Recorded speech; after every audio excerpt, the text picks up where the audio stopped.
आपने मुझे बहुत कुछ दिया है, इतना धन संपत्ति दी है कि मैं 6 पीढ़ी 7 पीढ़ियों को बिठाकर खिला सकता। इतना धन है मेरे पास, परंतु अब कहना कि मैं अब मुझे देना बंद कर दो। मेरे पास बहुत है, अब मुझे देना बंद कर दो। अच्छा बच्चा कह दूंगा, ऐसा कह करके वो व्यक्ति वहां से चला गया। 1 घंटे के बाद में एक व्यक्ति और आया, कहने लगा महाराज मैंने सुना है आपकी डायरेक्ट भगवान से बात होती है।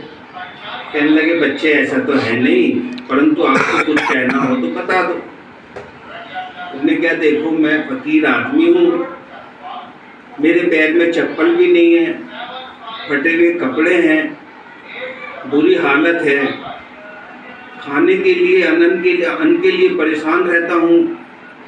तो परमात्मा से कहना भाई मुझे भी कुछ दे, मैं भी तो तेरा बच्चा हूँ।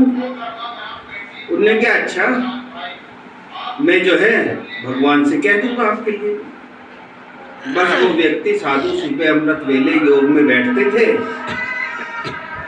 तो उन्होंने भगवान से योग लगाया, बातें हुई, तो भगवान से कहा कि हे प्रभु, एक ऐसे व्यक्ति आया था जो कह रहा आपने बहुत कुछ दिया है, इतना है कि मैं 6-7 पीढ़ियों को बिठाकर खिला सकता हूँ, अब मुझे देना बंद करो।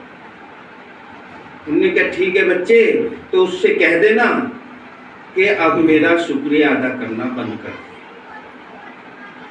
उन्होंने कहा ठीक है। एक बात में बात खत्म। फिर दूसरे की बात बताई कि एक और व्यक्ति आया था, बहुत गरीब था, और वो व्यक्ति पैरों में चप्पल भी नहीं थी, फटे हुए कपड़े थे, दूसरे बदलने के लिए भी कपड़े नहीं, बहुत परेशान था।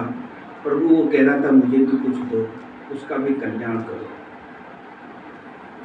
तो उन्होंने क्या, अच्छा बच्चे उससे कह देना कि वो मेरा शुक्रिया अदा करे, और एक से कह दिया शुक्र अदा करना शुरू।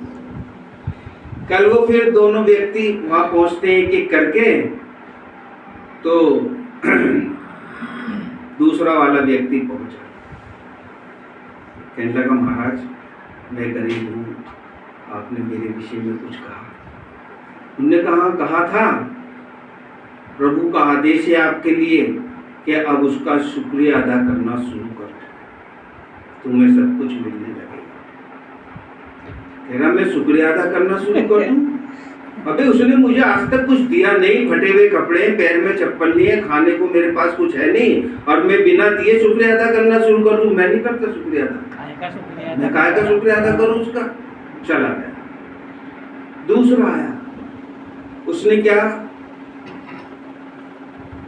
महाराज मेरी अरदास लगा दी थी। हाँ बच्चे, उन्होंने परमात्मा ने आपके लिए एक संदेश दिया है, अब आप उसका शुक्रिया अदा करना बंद करो, वो देना बंद कर दो। कहने लगा शुक्रिया अदा करना बंद कर दूं? ये नहीं कर सकता, चाहे वो दे में चाहे ना दे में, मुझे नहीं चाहिए, चाहे वो सब कुछ ले ले मेरा वापस, पर जिन्होंने मुझे इतना दिया है, अथाह धन संपत्ति दी है ना, मेरे परिवार इससे पला, मेरे बच्चे पले, मैं पला, घर बार बनाया, बच्चों का शादी ब्याह करा, सब कुछ किया, इतनी संपत्ति मेरे पास है, और उसका शुक्रिया अदा करना बंद कर दूं?